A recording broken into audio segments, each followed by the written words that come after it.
കേരള കോൺഗ്രസിനെ സംബന്ധിച്ച് അവർക്ക് UDFിൽ തുടരാൻ കഴിയാത്ത ഒരു സാഹചര്യം അവരുടെ അണികളുടെ ഭാഗത്തു നിന്നുള്ള സമ്മർദ്ദം കൊണ്ട് മാത്രം തന്നെ നിലവിലുണ്ട്.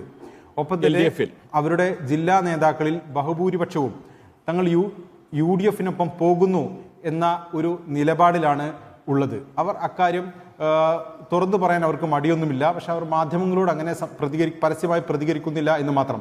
ജോസ് കെ മാണി പോലും ഇത്തരം വിവാദങ്ങൾക്ക് ശേഷവും അദ്ദേഹം കോൺഗ്രസ് നേതാക്കളോടും മറ്റും സംസാരിക്കുന്നത് കാര്യങ്ങൾ അതിൻ്റെ മുറക്ക് നടക്കുന്നുണ്ട് എന്ന രീതിയിലാണ്. പക്ഷേ ഒരു രാഷ്ട്രീയ പാർട്ടിക്ക് ഒരു മുന്നണി മാറുമ്പോൾ സ്വാഭാവികമായി ഒരു കാരണം മുന്നോട്ട് വെക്കേണ്ടതുണ്ട്. കാരണം എന്തുകൊണ്ട് മുന്നണി മാറി എന്ന് അവർക്ക് സാധാരണക്കാർക്ക് മുന്നിൽ ഒരു കാരണമായി അവതരിപ്പിക്കാൻ കഴിയുന്ന വിശ്വാസയോഗ്യമായ ചില കാരണങ്ങൾ ഉണ്ടാകണം. അതിൽ നിലവിൽ ചില പ്രശ്നങ്ങളുണ്ട്. ഒന്ന്, UDFുമായി അവർ സീറ്റ് ചർച്ച തുടങ്ങിയ കാര്യങ്ങൾ ഇപ്പോൾ നിലവിൽ നടക്കുന്നുണ്ട്.